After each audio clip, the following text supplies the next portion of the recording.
Penjabat Bupati Lombok Timur perpanjang 2 tahun masa jabatan 88 Kepala Desa periode 2018-2024 hingga tahun 2026. Pada kesempatan tersebut, PJ Bupati berpesan agar Kepala Desa yang kembali memimpin desanya untuk 2 tahun ke depan ini mampu mensukseskan Pilkada 2024, di samping meningkatkan sensitivitas pelayanan dan penanganan stunting.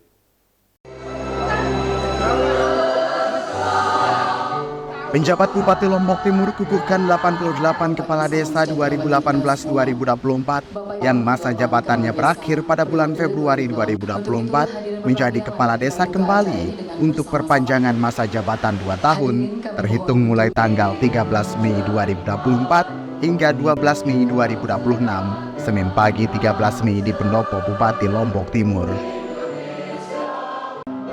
Selain 88 kepala desa yang dikukuhkan, giat ini juga dihadiri PJS Kepala Desa di 88 desa yang bertugas selama 3 bulan, serta PJ Sekda Lombok Timur, sejumlah pimpinan UPD dan camat. Pejabat Bupati Lombok Timur Haji Muhammad Juani Taufik di depan awak media mengungkapkan jika pengukuhan kembali Kepala Desa 2018-2024 yang masa jabatannya berakhir pada bulan Februari 2024 dilakukan berdasarkan pasal 118 Undang-Undang Nomor 3 Tahun 2024 tentang Desa yang mengganti Undang-Undang Nomor 6 Tahun 2014. Di Kabupaten Lombok Timur, saya penjabat Bupati Lombok Timur dengan resmi mengukuhkan saudara-saudari sebagai Kepala Desa di Kabupaten Lombok Timur dengan memperpanjang masa jabatan 2 tahun terhitung mulai tanggal 13 Mei 2024 sampai dengan 12 Mei 2026. Diungkapkan jika Kepala Desa yang berakhir pada bulan Februari 2024 dapat diperpanjang dengan 4 aspek yang harus dipenuhi, yakni bersedia diperpanjang, sebelumnya tidak pernah memundurkan diri, tidak pernah ditetapkan sebagai daftar calon tetap oleh KPU, dan tidak ada sangkut paut dengan hukum yang berkekuatan ingkrah. Adapun Kepala Desa yang sudah 3 periode tetap bisa diperpanjang selama 2 tahun, namun tidak bisa kembali mencalonkan diri, sementara yang 2 periode menjabat masih bisa mencalonkan diri sebagai Kepala Desa di Pilkada selanjutnya. Adapun PJ Bupati menekankan kepada Kepala Desa yang dikukuhkan ini agar mampu mensukseskan Pilkada serentak 27 November mendatang. Mereka juga harus meningkatkan sensitivitas terhadap pelayanan publik, di mana mereka tidak lagi hanya menjadi pemimpin, namun juga menjadi pelayan umum masyarakat. Yang terakhir adalah meningkatkan sensitivitas terhadap penanganan stunting. Setelah tahun 2023 turun 8%, Lombok Timur targetkan penurunan stunting mencapai 12% pada tahun 2024 agar target Presiden angka stunting 14% bisa tercapai.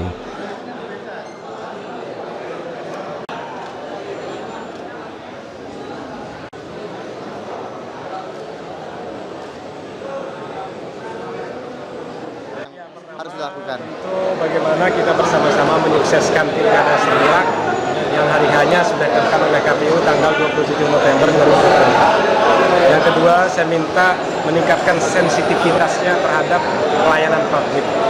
Artinya, pelayanan publik ini kita harus berubah paradigma. Kita tidak lagi sekedar menjadi pemimpin ya, tapi bagaimana bahwa kita ini pelayan umum.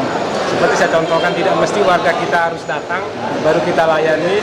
Yang penting mereka sudah punya pesan, regulasinya tidak ada persoalan, layani saja. Yang ketiga itu sensitivitas soal stunting, karena tahun 2023 kita menurunkan angka stunting 8%. Harapan kita harus turun sekitar 12% di tahun 2024 ini, baru target Bapak Presiden 14% di Desember 2024 itu bisa kita wujudkan.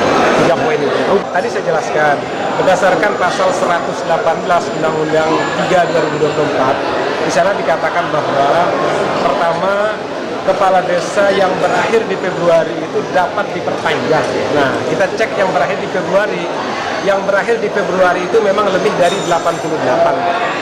Ada kalau tidak salah 90 sekian ya. Tetapi dari kondisi itu pertama sebabnya harus ada 4 aspek yang harus dipenuhi baru bisa kita perpanjang. Yang pertama ini dia bersedia memperpanjang. Nah, 88 itu bersedia memperpanjang. Yang kedua ini tidak pernah mengundurkan diri.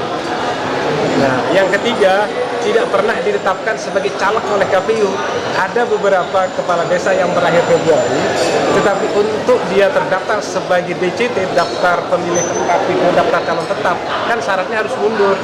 Nah, sudah kita konsultasikan ke Kemendagri, kalau itu sudah terjadi maka tidak ada alasan. Kata dapat itu termasuk itu tidak dapat diperpanjang. Nah, lalu yang terakhir tidak ada sangkut paut dengan hukum yang sudah berkekuatan inkrah.